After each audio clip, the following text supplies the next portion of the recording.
Welcome to our Learning Center session, Finding the Sweet Spot, Combining Precision Ag and Conservation to Build a Sustainable and Diverse Farming Landscape. I'm John Duff, National Sorghum Producers and Sorghum Checkoff Executive Vice President. This session is brought to you by a partnership between the Sorghum Checkoff, Cotton Incorporated, and Pheasants and Quail Forever. Today, our 6 speakers will discuss combining precision ag and conservation to build farming systems that match profitability with ecological performance. By utilizing an acre-by-acre approach in their conservation efforts to identify the most strategic acres for wildlife habitat and practice improvements, our farmers are keeping working lands productive. To further equip these farmers to be successful in their endeavors, the Sorghum Checkoff partnered with Pheasants and Quail Forever to make a suite of tools and technical services available. The resulting initiative, Building Innovative, Resilient, and Diverse Ag Systems, or Sorghum for Birds, targets low-performing acres by offering farmers a one-time incentive payment to apply targeted conservation practices in tandem with sorghum production. Cotton Incorporated is similarly partnered with these preeminent wildlife conservation organizations, and much of what you'll hear this afternoon is knowledge that's been gained as a result of these partnerships. Whether in the southeast or high plains, or on cotton acres or sorghum acres, farmers everywhere are using conservation technology to find that sweet spot and build successful cropping operations alongside healthy landscapes. To kick us off, it's my distinct pleasure to introduce Dr. Mark McConnell. Dr. McConnell is Assistant Professor, Bryan Endowed Program for Upland Birds and Prairie Conservation at Mississippi State University, where he also completed his PhD prior to his stint as a wildlife outreach specialist in Georgia. The floor is yours, Mark.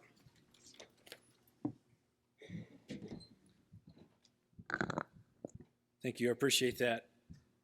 Thank you, everybody, for coming today. I want to start off, like he said, I'm a wildlife biologist by training, and you may be asking, why does a wildlife biologist going to be talking about precision ag? I got into the precision ag world a little over a decade ago with one goal in mind, trying to give farmers a way to understand what the economic implications were for their conservation decisions. And we didn't want farmers to be uncertain on what kind of revenue they would get if they took land out of production and put it in conservation. And when we started this, there was really no way to inform that decision-making framework, and we've worked on that ever since. So to get us started off, let's talk a little bit about the agricultural landscape. And I know I'm preaching to the choir here, but one of the things that's important to notice is that we're still in a phase of agricultural expansion. Okay, we're still adding more acreage to the landscape, and with the commodity price increases we've seen up and down over the last decade, we've seen a pretty rapid rate of expansion across the agricultural landscape. And farmers are pretty good at doing what they do, which is farming good ground. And we've historically farmed most of the really good ground. The challenge what we have now is most of the expansion we're seeing is in marginal ground. It's in areas that either historically weren't farmed or were farmed a long time ago and were kind of abandoned, and they're going back under production. And this is problematic for a couple of reasons. One, the average yields on these marginal grounds are drastically lower than the national average yields, which is a problem for the farmer. They require more work, more inputs. But as a wildlife biologist, it's important that I point out some of these marginal areas that are going back under production were kind of what the remnants of wildlife habitat we had left on the landscape. So places for pheasants or places for species that I focus on, which is bobwhite quail, to make a living. So as we expand into marginal areas, we're seeing it's not only reduced yield, but it's also taking away some of the wildlife habitat. And not just for wildlife, monarch butterflies and pollinators and things like that. So we talk about marginal areas. Let's talk about some stuff you're probably facing on your farm. I think everybody's probably got a situation like this somewhere on their farm, a low area that during a heavy rainfall holds water. You end up with root rot or sun scorch or something that's going to affect your yield. And we've all got these. It's not a reflection of poor management. It's just some challenges we have, and it's definitely draws your bottom line down. Or pictures like this. Most farms I'm on have some example of this going around. Area of highly erodibility. Tough to farm this. It's tough on equipment. Not only are you losing your topsoil, which is your most valuable asset, you're losing your nutrients you're putting into it, definitely reduced yields, and that topsoil ends up somewhere else, usually off farm in a stream or a water body somewhere else, and this can be really challenging to deal with. But then we've got situations where just within each field, there's some soil types, there's some just regions that just aren't going to produce as much yield. Okay, this could be because of the amount of sand in the soil, the amount of salt in the soil, or just the fact that it's just not the best soil on that field, and it's going to suffer reduced germination rates or reduced yield impacts or something like that. That's going to affect how yield varies across that field. A more common example is the yield reductions we see near field edges. Now this could be for a lot of reasons. Competition with adjacent plant communities, vehicle traffic, compaction, moisture content, all kinds of things that can happen. And regardless of whether this isn't a reflection of poor management, it's just the fact that we often see most of our yield reductions around the edge of a field, and that's going to affect your bottom line. We also see this happen for a lot of different reasons on yield edges, but that's the most common thing we've seen. If there's anybody from Pioneer here, I stole this picture off the internet from them, but I put their logo there.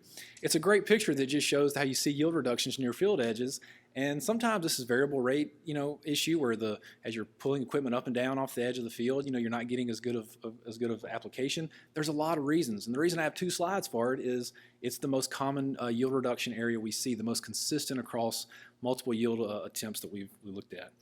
So like I said, these are some of the challenges we have in agricultural landscapes. Let's talk about some opportunities. There's a lot. I spent a lot of my research focusing on Farm Bill conservation opportunities, most specifically the Conservation Reserve Program. Right? Within the Conservation Reserve Program, there is a suite of practices that are there to address almost any natural resource concern you may have on your farm. If you've got an erosion problem, there's probably 5 to 7 practices that you can enroll to target erosion. If you've got a pollinator issue or a water quality issue, there's practices for that. Which is what I hope, you all just want to have more quail and pheasants on your property, there are a series of practices that you can target for that. So the Farm Bill provides these opportunities to kind of build conservation into a working landscape. So going back to some of the challenges we've seen, if you're like this highly erodible area, well, there's a conservation practice for that. Conservation practice 21, grass filter strips will let you take that land out of production, reduce that runoff coming into that water body, capture those nutrients, keep that sediment from going into the water body while you get a conservation payment for it. The issue before, low areas in the field. Conservation practice 23, wetland restoration. You can actually build a very small wetland around that and get paid to do so, and maybe even have some pheasant or waterfowl habitat associated with it. For the areas of the field that are just low yielding for whatever reason, soil types, the pollinator practice can fit almost in CP42 can fit in almost any area in the field as long as it's about at least a ½ acre in size, and you can address some of these low yielding areas and get a payment to create some ecosystem services out of it. And then, of course, my favorite is if you have yield loss near the field edge is Conservation Practice 33, Habitat Buffers for Upland Birds, which literally pays the farmer to create wildlife habitat that's bird friendly for quail or other species of interest. So it seems like this is pretty slam dunk. But there's some uncertainty here.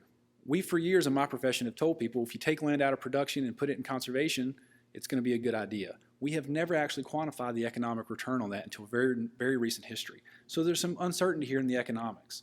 So as a farmer, you're making a lot of decisions on your property. You've got these economic concerns, these resource concerns, and you've got options, but it's not very clear which one's going to make you more money.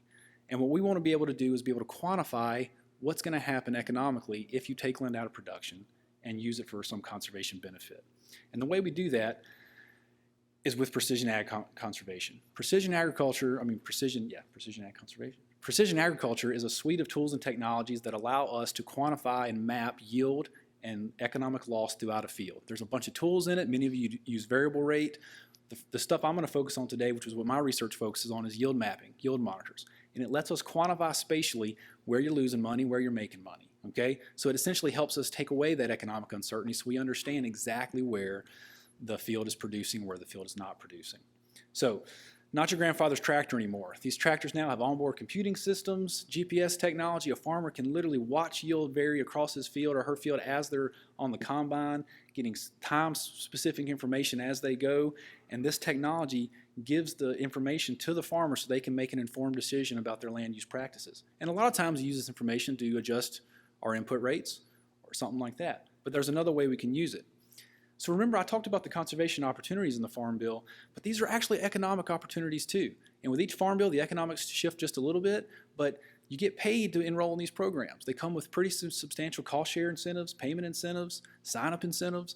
So what I think we've missed as my profession has missed out on is not explaining to farmers how much economic opportunity exists in these Farm Bill conservation programs.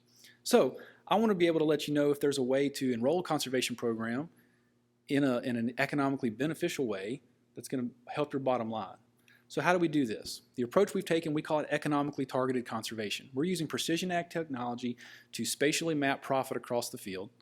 And then identify areas of concern, and then only enroll conservation when it's going to increase revenue. I'm going to say that one more time because that gets lost in the translation. What I'm suggesting is only enrolling conservation when it increases revenue. Okay, so step one is identify those areas of concern. This field here has a lot of yield loss near the field edge. This is a profit map. We got the farmer to tell us what they were paying per acre to farm this property. We had the yield. We looked at different commodity prices and said, okay, tell us what you're getting for this field and we'll make this map. And this is not uncommon. So what if we put a conservation buffer, which is what I'm most associated with, around this? Now we know the conservation payment because the farm bill tells us what it's going to be. We can know it's going to be $80, $100, $50, whatever per acre. So if you take a profit map and you put a uniform payment around a buffer and stick it on this, you can see that we've taken up a lot of that red ground. We've essentially, what Pheasants Forever calls it, turned those red acres green. Okay, so we've now taken unprofitable land and put it in a conservation practice that's going to give a farmer a positive revenue return. And then if we look at how that plans out, this field was actually profitable. The farmer was making about $65, $60, $70 per acre in profit off this farm. But just by taking out those marginal areas and looking at a 60 or 120 foot buffer, we can actually increase that to almost $100 per acre. So a large increase in revenue simply by not farming the lowest yielding land and getting a payment structure associated with it. So step 4 is then implement it. You contact Pheasants Forever, NRCS, or your local farm bill biologist, and you ask them to help you incorporate some of this, and you put the conservation on the ground and get your payment revenue stream started. So as a case study, so this is a soybean field from Lowndes County, Mississippi. And then the panel number 1 here is just the profit map. It's just showing where the farmer's losing money and where the farmer's making money. And in this particular field, there was a lot of yield reduction on the northern boundary. I don't know exactly what the case study here or what the situation was, but farmer was losing a little more money than we had hoped. Panel 2, that black line around that area is everywhere a conservation buffer practice revenue would exceed the revenue he was making off that farm. All right, panel 3 is if we just put a uniform conservation buffer around it and got the payment for that and just maxed it out 120 foot for that conservation practice. And then panel 4 is where we took number 2. We said, you know what? No farmer is going to farm that around that squiggly line. That's a nightmare. So we smoothed out the lines, streamlined it so it'd be easier for the farmer to farm it, and then reran the simulation like that. And what you find is profitable field, and I apologize for these units. I was supposed to convert these to acres, but just look at the differences, and we'll just go with that. The farmer's making money off this field in panel 1, just farming. He's actually making a little more money if he maxes out conservation, but he's making the most money if he only targets those limited acres where conservation is going to increase revenue, and he can make the most money that way by targeting those red acres and taking them out of production. So just to show you how this looks across different commodity prices, soybean field in Humphreys County in the Mississippi alluvial plain, several fields here. That black line again is everywhere at $8 a bushel for soybeans. Everywhere that practice is more profitable under conservation. And as we click through $9 a bushel, $10 a bushel, $11 a bushel, all the way to $12 a bushel for soybeans, you notice we're shrinking that profitable area. This is the sweet spot. This new line is the only acreage on that property at $12 a bushel. That farmer is going to make more money under conservation. Now, I would never ask them to implement this squiggly god-awful line. The point is they could use this as a platform to say, where can I enroll a conservation practice that fits these areas that's going to increase my revenue, and then they can make a strategic approach from there. The idea is to let precision agriculture give them the tools they need to make an informed conservation decision that is going to increase revenue. And like I said, this varies, and it should vary. And even at $12 a bushel, which granted, when we did this study, crop prices weren't what they are now. But the area will keep shrinking as crop prices increase because, even at high, at $16 a bushel, you're still going to have, very low yielding ground that's going to be profitable. Okay, so wrapping up. The Farm Bill provides a lot of conservation practices to give your conservation concerns attention, but it's also an opportunity for economic concerns. And we can use the Farm Bill conservation program strategically to address your natural resource needs, whether it be erosion, wildlife habitat, pollinators, and we can do it in a way that is going to maximize your conservation goals while also maximizing your economic potential. The key to this is precision ag technology. Most of you farmers already have this on your combines. If you don't, it's out there to get, and that gives us the tools to actually be able to quantify this and do it in a very strategic way. As my colleagues in Pheasants Forever say, farm the best, conserve the rest. And if you're going to say that, I'm sorry, I stole your line. But at the end of the day, we can use this technology to make informed decisions that benefit you. The sweet spot, just getting back to the title of this symposium, is where those two things overlap, where the economic opportunities and the conservation opportunities overlap together. We can use those to not only increase conservation potential in the landscape, get more birds, get more butterflies, get more ecosystem services, increase water quality, reduce erosion, but also do that in a way that is going to make you, the farmer, increase your bottom line, so where conservation is no longer a risk to you, it is an economic solution. And with that, I think I finished a little early. I'm going to turn it over to my friend Rachel Bush with Pheasants Forever.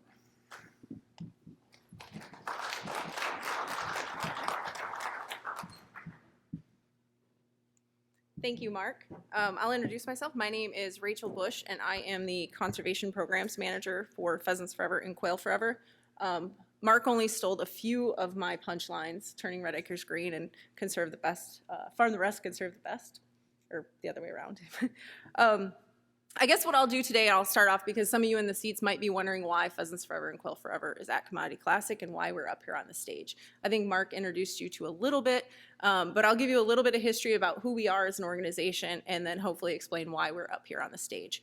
If you are familiar with our organization, you might think of us maybe, or you might think of the banquets at your local community that's held by our great network of volunteers doing fundraising, a lot of Orange Army stuff. That's who we are as a conservation nonprofit. But what I think a lot of people don't understand is that we have an army of boots on the ground individuals, biologists and precision ag and conservation specialists that are out there across the landscape.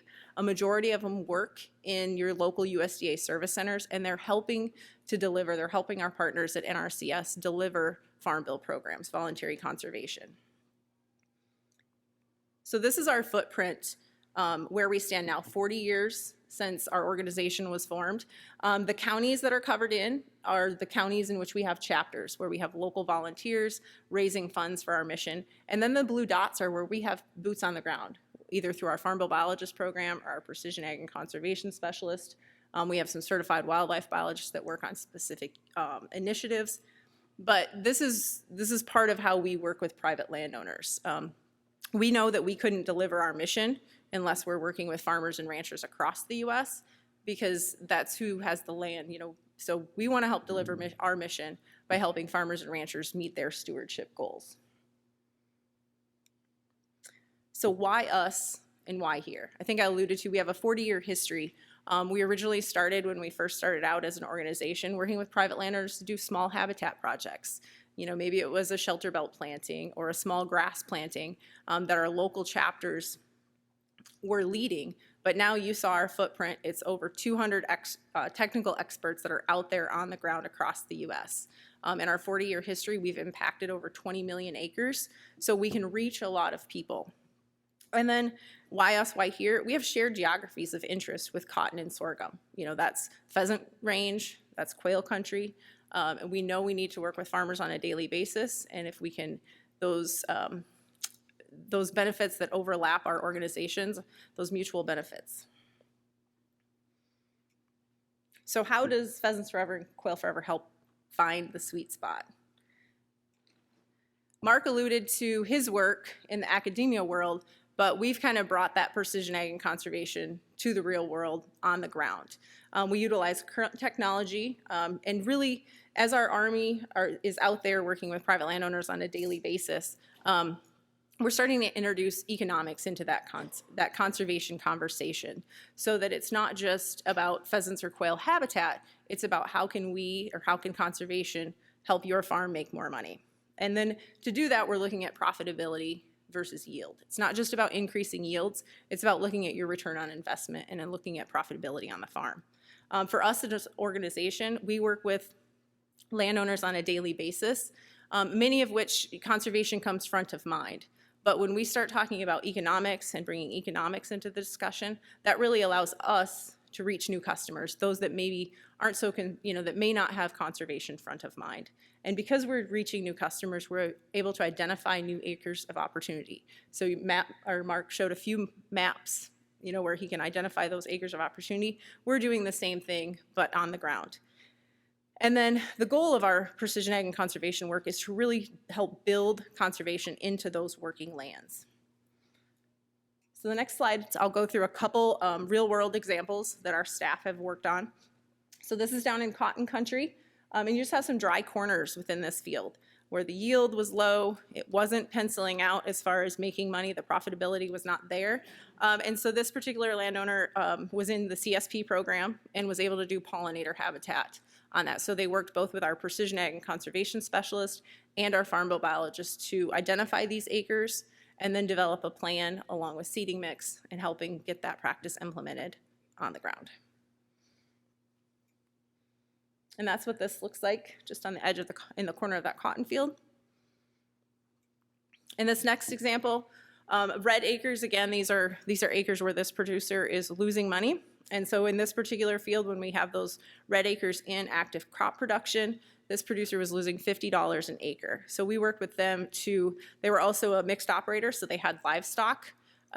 We worked with them to reestablish some of those areas into pastures. So they had forage available to their livestock. And what that did was increase their profit per yield and increase their average bushels per acre on that field, all while keeping that system in a working landscape. And this is just the result of that particular project. But that's enough about what I see from this level. But next thing I want to show you is we have a couple videos that really drive home this work that we've done out there on the landscape with the farmers that we've worked with.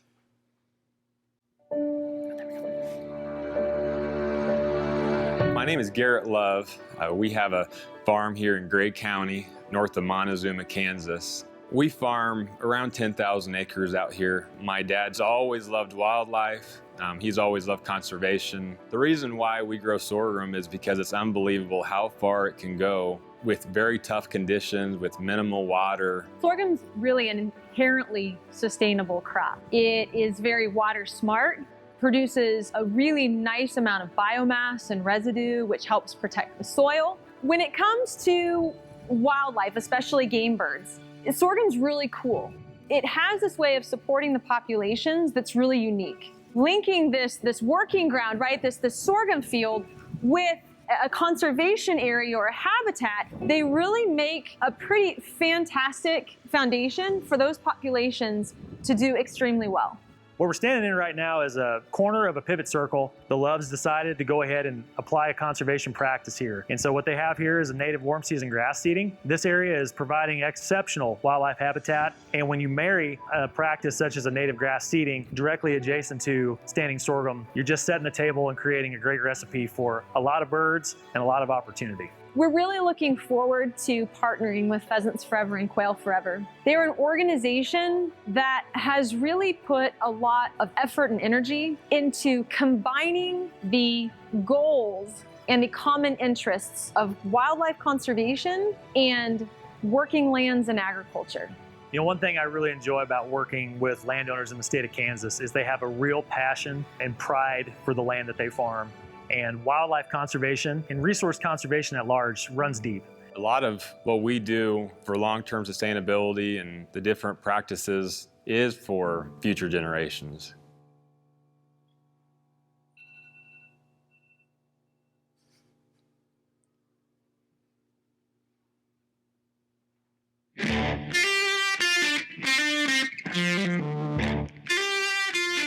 You know, the connection to the land, the farmer is the ultimate environmentalist.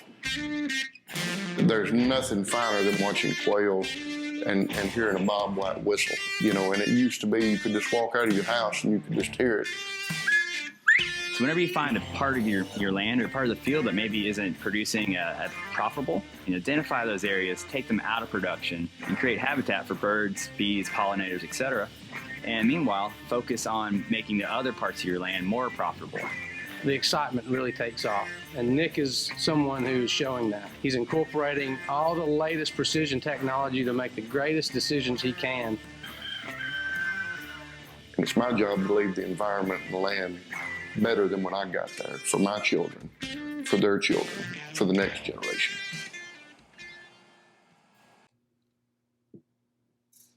So with that, we're going to welcome Andy Hineman and Nick McMicken up to the stage, farmers from Kansas and Georgia, to share their story with you.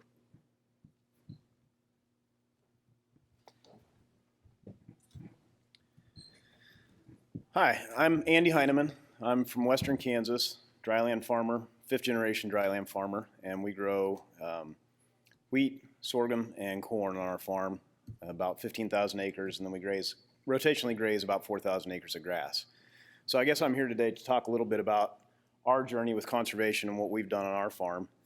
You know, I wish I would have heard Mark's speech 7 or 8 years ago when we first got started, and I wish this precision ag or precision technology would have been in place on our farm at that point. So I guess the way we got started, we're all sportsmen. The guys that work for me and everybody on our farm enjoys hunting and wildlife. So about 7 or 8 years ago, we started working with Kansas Department of Wildlife and Parks, putting in place some habitat first, little plantings with some shrub plantings and pollinator plots, just to increase bird population in our area for pheasants and quail. So worked a little bit with the Pheasants Forever staff as well to help us design these in conjunction with KDWP. And over the course of a few years, we did a few different plantings, with some cost share provided by KDWP. But again, it was kind of driven by our farm and just our desire to increase conservation and wildlife habitat. So there's a few pictures of what we did. Nice little deer rub there. I mean, who doesn't like to look at new fencing that we put in to keep the cattle away from the wildlife? So again, it was just kind of trying to implement something for wildlife habitat in the areas of our farm that we thought it would fit best without any real rhyme or reason of return on our investment. So in 2017, 2018, the CRP program came out with a new opportunity for us in western Kansas, eastern Colorado, Nebraska, and then the panhandles of Texas and Oklahoma, called the SAFE program under CP 38B. And it was targeting playas in the high plains that are unique geological formations in our ground that fill up in large rainfall events, provide little wetlands, kind of like Mark showed in some of his pictures there. So we enrolled these programs we chose some of the playas on our ground to enroll in this new program. And this map you can see here, we've targeted these 3 areas. And I guess I should preface this by saying, what is that, 5, 6 years ago, we really didn't have good precision data on our farm. We didn't have a library of data. We did have data, but it wasn't good. So we went and put this in place, thought it was going to be a great program. And then fast forward to a couple years ago, looks like we missed some stuff. So you can see the 2 playas there in the middle, we didn't enroll. So we just wasted our input costs on those acres because we still farmed them. If we would have had good data and had yield maps like this going back prior to our decision, it really would have helped us hit the sweet spot and increase our profits while increasing habitat and wildlife conservation. So just to give you another picture of what our playas look like out there. In 2015, around Memorial Day, tornado chasers were all over western Kansas, and there's one of our playas. So flat as can be, but I mean, you can see for 10 miles, but it fills up in the wetland in the rainy seasons. So of course, this is not good for our production agriculture. And there's the same picture on a normal year. So these are the kind of acres that we enrolled. Obviously, that picture is very graphic of where we need to enroll them and what works. But again, going back to that yield map where we missed some acres, I think it's really important to get good data and make sure that you've got a library of good data for multiple years to make these decisions. And then once you've got that data, it's really good to sit down with folks like Mark and Pheasants Forever and PF. You know, as we got started, we worked with biologists from PF and Ducks Unlimited.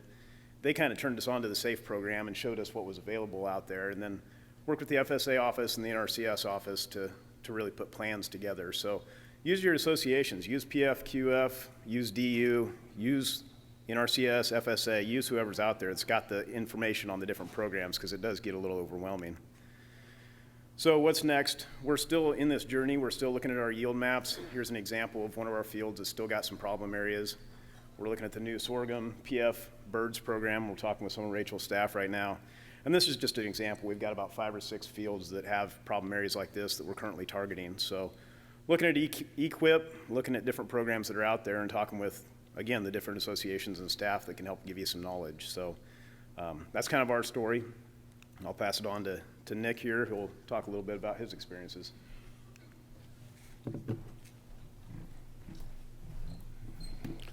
Thank you, and good afternoon. My name is Nick Matmicken. We farm in northeast Alabama and northwest Georgia. We farm in the foothills of the Appalachian Mountains, so we're very variable in what we do. Our farm is, it was founded in 1845. We have an original land patent from President Polk that signed it. So going along with the sustainability keyword, we feel like that's one of our key things that we're trying to do. And the farmer is the ultimate environmentalist. We wouldn't be here if we weren't good for the environment and if we didn't want to look after the land and its habitat, or there'll be no farms or habitat to look after. You can see the cover crops that we sow in the mountains in the background. We incorporate all these technologies to increase quail habitat and to help wildlife and to help the environment. And a bunch of you might ask, well, why is cotton involved with this, with the commodity classic and so forth? Well, Cotton Incorporated and Dr. Jesse Daystar, in conjunction with Chaz Holt and Quail Forever, we had all partnered together, and sitting on the Alabama Association of Conservation Districts already had a general knowledge of what we were doing with that, but taking precision technology and incorporating what we're doing and being sustainable being the key word. And you don't have a farm that's 175 years old without trying to be sustainable. So that's one of the key things that we try to do. We incorporate these heavy cover crops. You can see where we're planting through, whatever, so that provides excellent habitat for quail. It's also very good for the soil, and what you get is our no-till cotton that you see there. Also, as has been alluded to earlier by everyone else so eloquently, is that precision ag is the driver of this. You know, 10 years ago, we didn't have the technology to do this, and now that we can see these areas of the field, we can incorporate these things. And so what we do is we go in and we're seeing these areas that are underperforming on return on investment, and we're putting them into habitat. We're planting sunflowers, we've planted corn, and we have areas in the field that now our return on investment and our APHs are actually getting higher as we go. So what Quail Forever is doing, and Cotton Incorporated, we're getting more quail per bale, you call it. So we take these areas and take them out, and we are actually seeing quail numbers increase. I grew up quail hunting, and that's the only thing I ever enjoyed to do. There's nothing finer than watching a bird dog work and seeing quail and getting to hear them. But, you know, now we're able to do that. And it, you know, it's very exciting to do. And, you know, and we're all here for the same reason. What is the one common denominator that we have that we all work with? The land. Doesn't matter where you are, whether you're in Kansas, Dakotas, doesn't matter where. If you're in Alabama, Georgia, we've got to be sustainable and we've got to take care of the land. And we've got to take care of the environment. And I do it for a jealous reason, because I'm only the caretaker of this farm in its 175th year. I've got to do it for the next generation and for the next generation and for the next generation. And I'm trying to instill that in my children and trying to lead by example by showing other growers these things that you can do. Well, a lot of people think that precision ag is just nice looking pretty maps that you can show to your landlord. Well, it's not that. It's giving back in the information that we're getting, and we're helping the habitat and the environment in the same stroke. So there's if anybody were to ask, why would you want to do this? And my answer would be, well, why would you not want to do it? There's absolutely no reason for you not to be involved and do this. That's what we do. We're farmers. We not only farm the land, but we work with the habitat and the ecosystem to keep us all sustainable.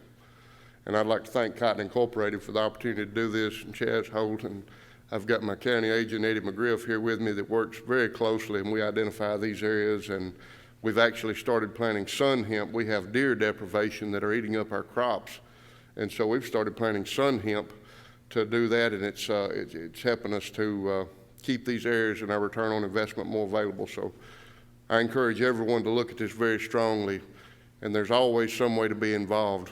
And if you want to find out, just ask someone that's doing it. Thank you.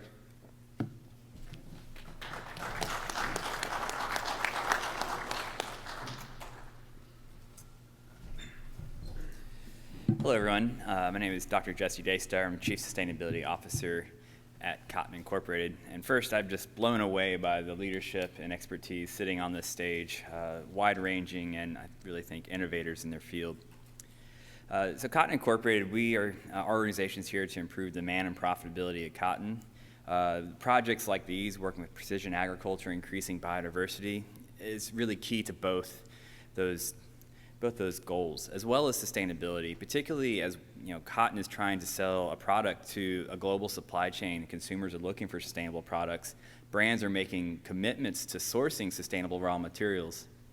We have to, as an industry, demonstrate that we are being responsible, that we're improving environmental outcomes and creating more birds, more bees. So when we really look at the profitability maps in precision agriculture, we can identify key areas that are really creating a larger aspect or a larger proportion of the environmental impact, particularly around things such as soil loss. That's where a lot of the soil is coming off the field, and that's not good for your operation, particularly isn't good for the environment. So these projects are very targeted at improving profitability and sustainability. So I think that this is really the future of agriculture and sustainability. So within the next few minutes, we're going to take some questions from the crowd. I'm sure you have some. There's been a lot presented. But I'll kick one off, and then while you're kind of generating your own, you can come up next. I think there's a mic runner out here as well. Yep. So there's a lot of data, a lot of tools. Not everybody, those are relatively new. How did you learn them? How did you get into doing that? I know doesn't come easy to everybody. What was your first step into using precision agriculture and really looking at these profitability maps? Maybe, Nick, would you like to maybe start on that one? Sure. We started looking at precision ag as a way to improve our bottom line. And what's turned into a bottom line has helped us. It's also helped improve our productivity in the process. And my dad at 74, that was hesitant about precision technology, can now enjoy driving a tractor 12 hours a day where he doesn't have to sit and manually drive right now. So what it's doing is it's helping us to expand the farm, and my son could start driving at 14, and he could operate any piece of machinery, and I think Andy would agree. So many things that it offers, but the potential is unlimited, and we're just scratching the surface of it. But right now, it's definitely helping us. Yeah, Andy, what are your thoughts? How did you get into all this? Yeah, I'd say pretty similar story to what Nick said. It kind of came about as trying to improve efficiencies.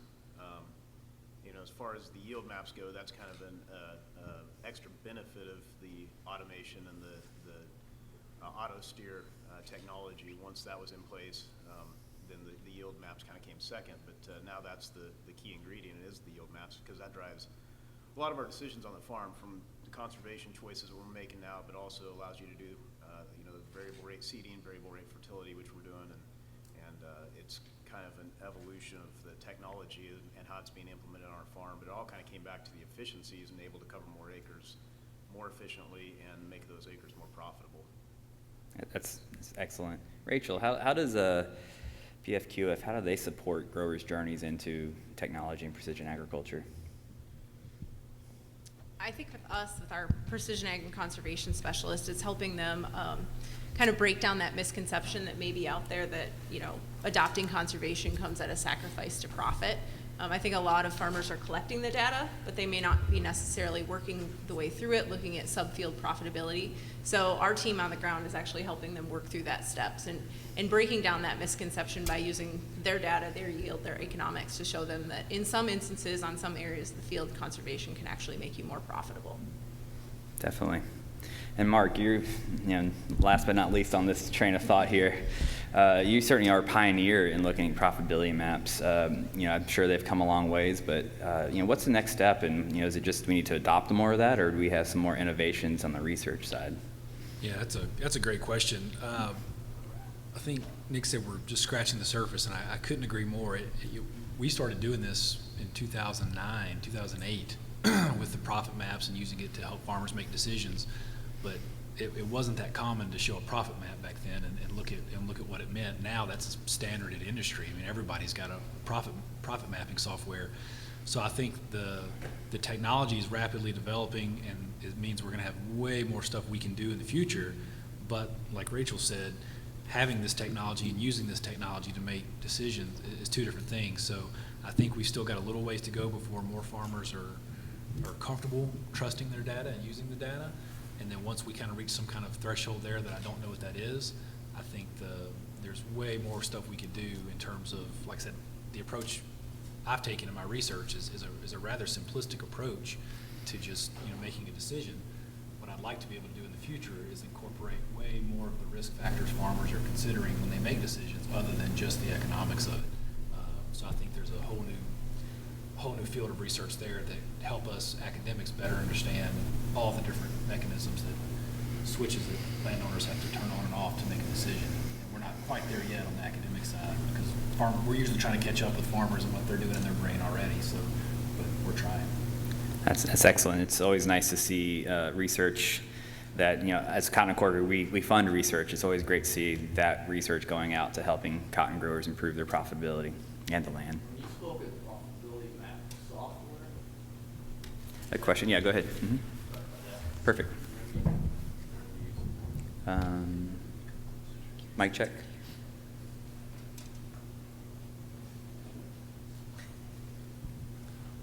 Test. Okay. There you go. Whenever you spoke of the profitability software map, is that talking about pure profitability map, or are you talking like taking the yield map and then like circling and defining that, or?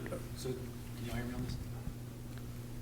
Taking a yield map and then having the farmer, a lot of the platforms now can do this, where you can take your yield map and then you'd say what you're putting per acre into that field, and then look at what you think you're going to sell it for, or what, just putting in a commodity price to simulate it, and then converting that to a profit map. So I think Rachel said it, and we try to focus real hard on farming for yield is one goal. Well, we'd like farmers to, focus on farming for profit more, because sometimes the higher yields we have came at a higher cost. So what's the software program? Oh, there's a bunch of them, and there's probably which one? Trade show. There's probably 30 of them. I don't know if I can say any of them here. I don't want to sound like I'm advocating, but most of the ag tech companies have a profit mapping software that I know PF's using some of those. But yeah, I feel bad if I say one. I feel like I'm excluding others, but there's I'll a ask a bunch question. of them. Does John Deere have a profitability Yes, map? I think so. Okay.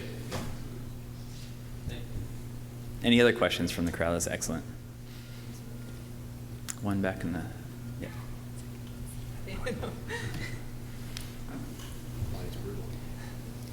Thanks. Larkin Martin, farmer in Alabama. Landlord relationships on some of these cost share programs, and working with long-term landlords on the investment and the guarantee of access, or how you share the revenue in some of these areas that are the long-term commitments to conservation. Yeah. You got to have a very good relationship with your landowners, and that's one thing that we've tried to do over the years, is cultivate those relationships so that we're all on the same page. And I feel like that a lot of the landlords that we have, that we were chosen for that reason, because we were taking steps to help their land, and they know that what we're doing is what they would want to do themselves, what they're doing. So they've been very involved. We keep them involved in the decision-making process, and fortunately, we've had a very good relationship with them in doing that. I'm just curious on how do you structure, if there's an income, so this is about income producing, back to and so there's an income stream related to cost share from programs. And when and how is that the farmers who's implementing the program versus the landlord, and are you paying rent on the acres that go into conservation? Or I'm curious about that business relationship, because it could get pretty complex if there's an income stream coming in, but you're otherwise renting their production acres at a different rent, the same rent. How do you calculate that on your? So it's a great question. So we've got a bunch of different scenarios across the country that we've encountered. For rental farmers, if they're taking land out of production, if it's a conservation payment through the Conservation Reserve Program, that payment goes to the landowner. However, there are practices like Conservation Stewardship Program, CSP, where the rental farmer can actually receive conservation payments as well. But to your broader point, there was a PF landowner that was in a magazine one time that had some kind of they were sharing the payment somehow. I remember reading about it several years ago. Which, if you have a good relationship, there's some of that. the rental farmers that I've dealt with, when we show them the map and we show them the magnitude of loss in certain areas, it's surprisingly more often than not they're very okay taking that land out because it's actually drawing down their averages. So we haven't run into too many issues with leasing farmers that are like, no, because they're going to pay a rent per acre. So if we take 5 acres out, they're not paying it on that. But they've been pretty happy to give it up because it's usually their more troublesome acres they don't want to fool with. Anyway, in pivot corners in Georgia, when I was there before Chaz got there, those were acres that farmers were like, yeah, just give me a way to not have to farm this, because they didn't want to farm their corners for a lot of different reasons. We're having to compensate there because our landlords are good landlords, but they want money for every acre. So that's a quick way to lose a farm, even if you're trying to do the right thing. So anyway, they have to be compensated for that, and we have shared in the payments that have come forth through FSA and so forth. Yeah, I think it comes down to, like Nick said, the trust that you build with your landlords, and that's how we've addressed it. And every landlord and their land is different, so there's not a cookie cutter answer of that's a 1/3, 2/3 split or anything like that. But we do compensate our landlords, and we just got to look at each individual practice we're putting in place, what the return is, and then figure out what's equitable as far as their profitability and ours, because ultimately we've both got to make money on both sides of the fence. Excellent. Any other questions? Up one right there. Hi, thanks. This is a question for Andy and Nick or anybody else in the audience. Speaking of the economic side, there's also effort, right? So from your perspective, say you're looking at one of these maps, right? And okay, it's losing $1 an acre, right? Versus $50 an acre versus $100 an acre. What helps go into that decision as far as when is that loss significant enough for you to want to put in the effort to do that? Because it takes effort to do the habitat, all this sort of thing. So how does that look as a price point? Where's that decision point from your perspective? And maybe that's just very individual, but just curious of how that works.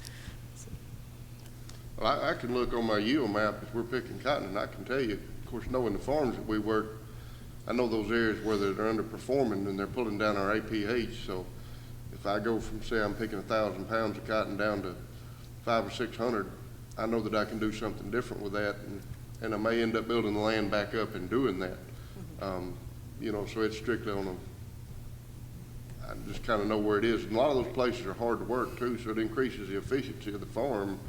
You're able to move in there and work quicker, faster, yet you're still improving your APH as you go along.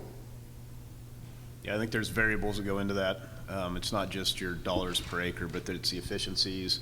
There are different things that go into that decision, but there is definitely added effort. I mean, looking at those yield maps that I'm working with Pheasants Forever right now with, I spent probably a half day going through our yield maps and circling areas on the maps, and that's just the tip of the iceberg. Once you get into the programs, especially if they're USDA or NRCS, we all know what kind of paperwork you have to do with those. So there is more effort, but ultimately it comes down to what level of profitability you want.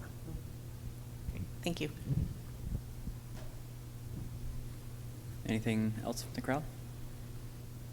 And maybe I'll just throw it over here to Rachel because she's not had so much yet. Question, so kind of building on what was just asked, when do you start to act? Certainly profitability is a major mover, but what about the recreation or opportunities to have others, if there is increased habitat, enjoy that? What does that look like, and other financial opportunities in that perhaps? Yeah, it depends on your area. So a lot of our staff, especially if they're going through their profitability, looking at programs and what different programs may offer, we obviously rely heavily on the Farm Bill programs, but even some instances, like the example I showed, maybe it's forage production, and so maybe there is no program involved.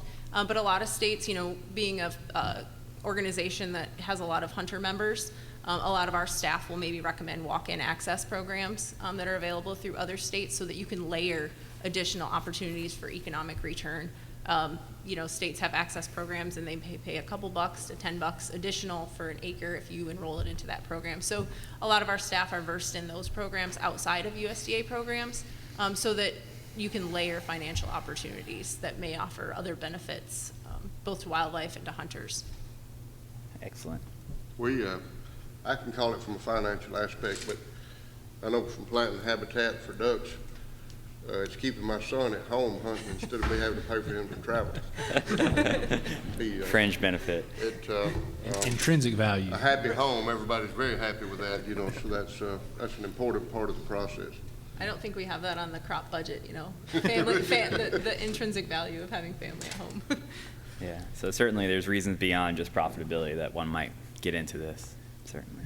I want to add, just tying back to the last two questions, there are many cases in some fields where certain smaller areas the farmer's losing money, where even if there's not a program, some people don't want to enroll in programs, or if there's not a program that fits it, they can actually increase revenue by just not farming that acre at all and just letting it grow up fallow. We've seen that happen a number of times where it was just a problematic region of the field for the farmer, nothing fit. And I was like, you know, you're pouring money into it, you're not getting anything out of it, so it's a loss. Just not farming it alone, you know, had a positive impact, and just less stress for the farmer to not have to deal with it. That doesn't happen on every acre, but it is another solution that exists just to address both of those points.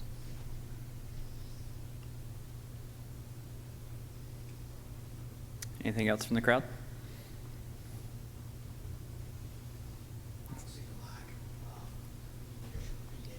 First step for anybody who's wanting to start this. Great, yeah, that's a great question. So what's the first step if somebody, you know, is interested, heard this, thought that might be a good fit? What's the first step to getting involved and doing this type of analysis and maybe getting some revenue for conservation? In my area, I go to the FSA office. We've got a great staff, field staff there with USDA or NRCS and FSA, and they've got the connections with PF, QF, DU, some of the other associations may be able to help guide you in the right direction. I mean, that's the story of our farm that really worked. Is we're kind of blind going into it. I mean, Mark showed all those programs up there on the CRP slide. There's multiple programs that if you looked at CSP programs, there's even more. So just getting some guidance from people that know and have been through it before with the field staff and the technicians at the different associations is where I would start. I'll echo what Andy said, and to go along with that, but if you see somebody that's doing it, ask them. And we work closely with Extension too. They have a lot of programs to help with that, that work in conjunction with that, but the best thing to do is see somebody, if you think that they're doing a good job with it, we'll just go ask them. I'd say too, even if you're collecting your own data, I mean, I'd love for people to reach out to Pheasants Forever and Quail Forever, but we're not everywhere. So, I mean, you just take a different look at your yield data instead of thinking about areas where you can increase yield, but it would mean increased inputs. Think about profitability instead of just increasing yields on your own. And then obviously, if you want to reach out to PF and QF, we're happy to work with you as well. What do you think, Mark? Well, I'm an academic. They kind of covered it. You know, farmers really don't need to call me if they want to do something like that.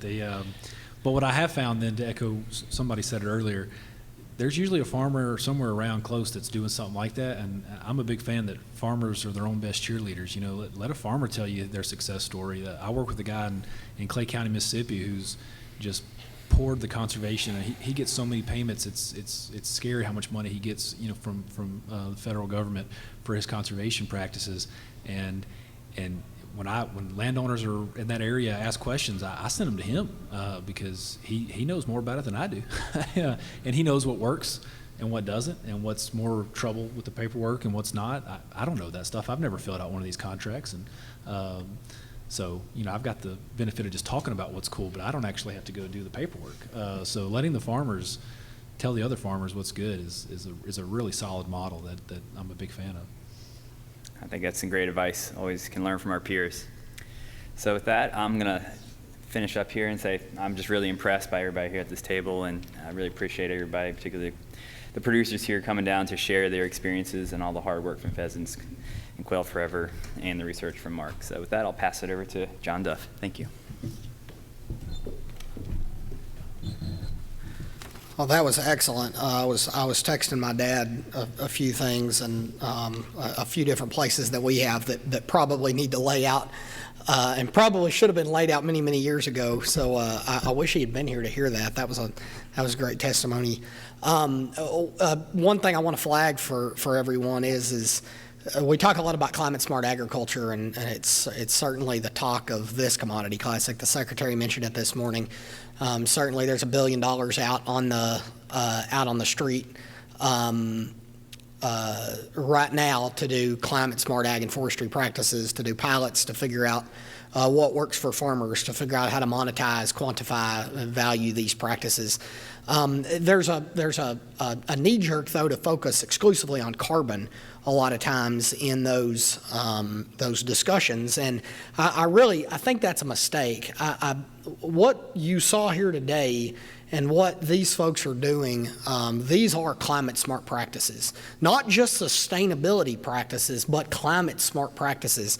There are carbon benefits to what they're doing here. When you look at the water quality impacts of what they're doing, the ability to reduce nitrate loss, the ability to keep more nutrients on the field, the ability to sequester more carbon.